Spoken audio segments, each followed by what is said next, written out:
తిరిగి BCN news కి స్వాగతం. రాష్ట్రంలోని ప్రజా సమస్యల పరిష్కారమే ప్రభుత్వ ధ్యేయమని చంద్రగిరి ఎమ్మెల్యే పులవర్తి నాని పేర్కొన్నారు. ఈ మేరకు చంద్రగిరి ఎంపీడీఓ కార్యాలయంలో నిర్వహించిన కార్యక్రమానికి ఆయన అతిథిగా హాజరయ్యారు. సీఎం చంద్రబాబు రాష్ట్ర ప్రభుత్వం ఎంతో ప్రతిష్టాత్మకంగా మీకోసం ప్రజా సమస్యల పరిష్కార వేదిక కార్యక్రమం నిర్వహిస్తోందని తెలిపారు. ప్రజలు తమ సమస్యలను అధికారుల దృష్టికి తీసుకురావాలని పులవర్తి నాని పేర్కొన్నారు. దాని తొందరలో కూడా పరిష్కరించేది మేము పోతా ఉన్నారు. వాళ్ళకు కూడా మీ ద్వారా కృతజ్ఞతలు తెలియజేసుకుంటున్నా. 1 మంత్ లోపల ఈరోజు వచ్చిన సమస్యల్లో 1 మంత్ లోపల 70% కంప్లీట్ చేసే విధంగా మేము పోతున్నాం. ఒకసారి 100% అవ్వచ్చు. చిన్న కాంతి ఎంత తొందరగా అవుతుందో అంత తొందరగా చేస్తాం. ముఖ్యంగా అధికారులందరూ కూడా కోరా, గతంలో జరిగింది వద్దు. ఈసారి చంద్రగిరి నియోజకవర్గం 10 సంవత్సరాలు 25 సంవత్సరాలు వెనక్కిపోయిన చంద్రగిరి నియోజకవర్గం అభివృద్ధి చేద్దాం. ఇసుక ప్రజలకు అందుబాటులో ఉండాలి, గంజాయి లేకుండా చేయాలి, లా అండ్ ఆర్డర్ ఉండాలి అని చెప్పి అందరూ ఓకే అన్నారు. అదేవిధంగా వెళ్తున్నా. కొన్ని సంఘమిత్రాలు కొన్ని ఉన్నారు, వాళ్ళు ఒక పార్టీకే 1 సైడ్కి వెళ్ళారు. ఫీల్డ్ అసిస్టెంట్లు ఉన్నారు, వాళ్ళు 1 సైడ్కి వెళ్ళారు. రేషన్ షాపులు 1 సైడ్కి వెళ్ళారు. వాటన్నిటి కూడా పరిష్కరించి మేము ఏ విధంగా పోవాలో కూడా ముందుకు వెళ్తాం. దాన్ని అనుసరించుకు మా తెలుగుదేశం పార్టీ నేను ఈరోజు గెలిచానంటే ప్రజలతో పాటు Telugu Desam party, Janasena party, BJP నాయకులు వాళ్ళు గెలిచా. వాళ్ళందరూ సూచనలు తీసుకుని ఏ విధంగా వెళ్ళాలో గ్రామ స్థాయిలో గ్రామ వైజ్గా వెళ్తాం. ప్రముఖ సినీ నటి శ్రీలీల తిరుమల శ్రీవారిని దర్శించుకున్నారు. ఉదయం వీఐపీ విరామ దర్శన సమయంలో స్వామివారి సేవలో పాల్గొన్నారు. శ్రీలీలకు స్వాగతం పలికిన టీటీడీ అధికారులు దర్శన ఏర్పాట్లు చేశారు. అనంతరం రంగనాయకుల మండపంలో పండితులు ఆమెకు ఆశీర్వచనం చేసి స్వామివారి తీర్థ ప్రసాదాలను అందజేశారు. ఆలయం వెలుపల మీడియాతో మాట్లాడుతూ శ్రీవారిని దర్శించుకోవడం చాలా సంతోషంగా ఉందని అన్నారు. ఏదైనా మొదలు పెట్టేటప్పుడు స్వామిని దర్శించుకోవడం తనకు అలవాటని తెలిపారు. త్వరలో రాబిన్హుడ్ చిత్రంలో నటిస్తున్నట్లు చెప్పారు.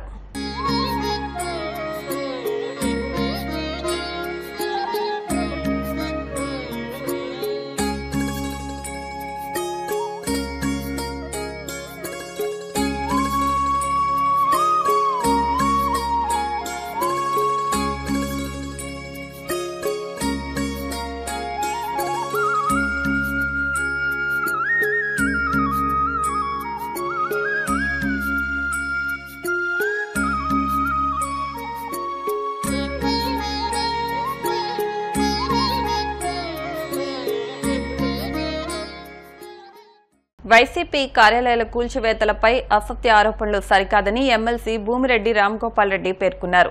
కడప జిల్లా పులివెందుల ఆర్ఎండ్బి గెస్ట్ హౌస్ లో ఆయన మీడియాతో మాట్లాడుతూ వైసీపీ పాలనపైన జగన్ పైన తీవ్ర స్థాయిలో ధ్వజమెత్తారు. తాడేపల్లిలో వైసీపీ కార్యాలయం కూల్చివేతపై వైసీపీ నాయకులు అసత్య ప్రచారాలు చేస్తున్నారని మండిపడ్డారు.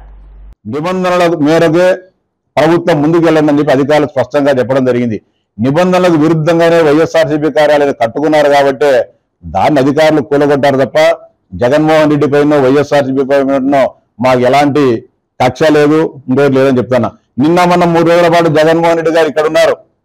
గతంలో చంద్రబాబు నాయుడు గారు ఒక మాజీ ముఖ్యమంత్రిగా ప్రతిపక్ష నేతగా రాష్ట్రంలో పర్యటించేటప్పుడు మీరు ఏ విధంగా భద్రత కల్పించారు, జగన్మోహన్ రెడ్డి గారు పులివెందులకు వచ్చినప్పుడు ఎంత పోలీసు భద్రత కల్పించారో మీరే గమనించి ఉంటారు. పులివెందుల ప్రజలు గమనించి ఉంటారు, రాయలసీమ ప్రాంత ప్రజలందరూ కూడా గమనించి ఉంటారు.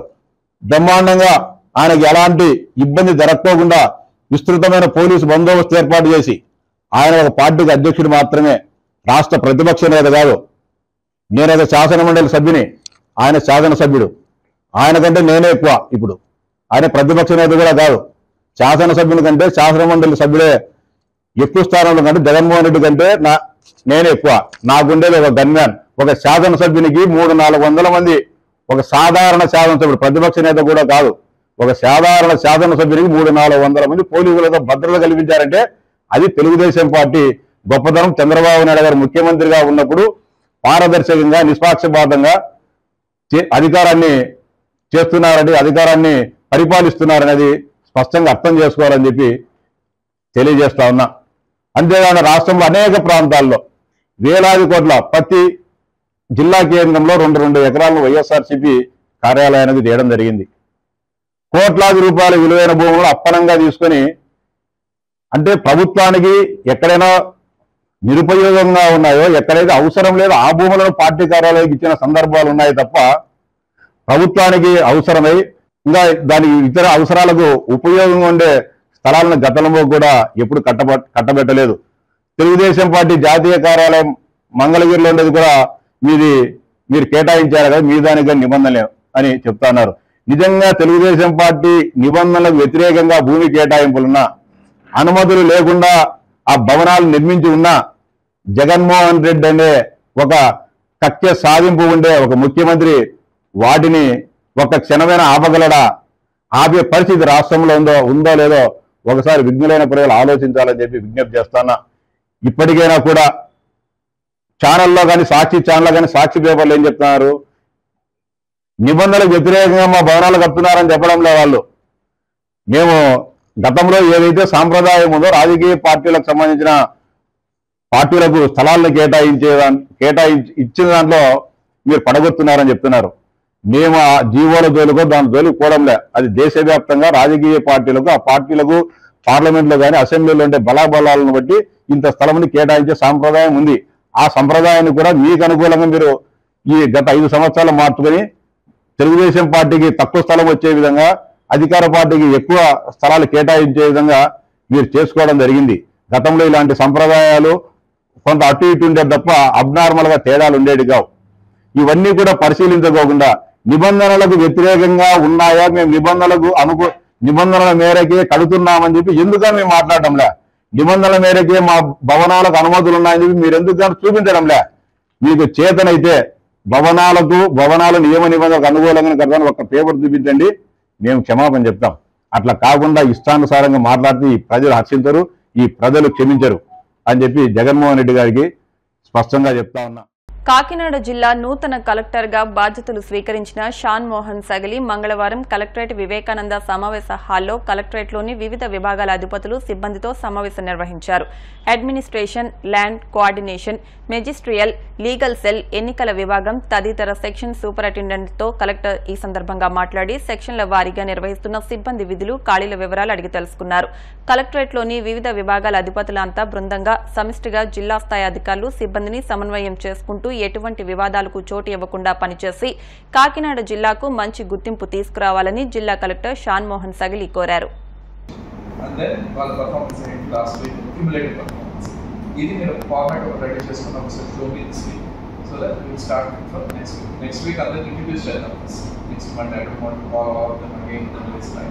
రోజు ఎంత ట్యూస్డే ఇంట్రడ్యూస్ చేసాం 4 డేస్ కాబట్టి ఒకవేళ లేదు వర్కౌట్ అవ్వట్లేదు అంటే we think of another system. But let us try with this. నాకు I'm not personally favourite of having ఒక మండే మీటింగ్ ఆఫ్టర్నూన్ మళ్ళీ ఒక మీటింగ్ పెట్టడం.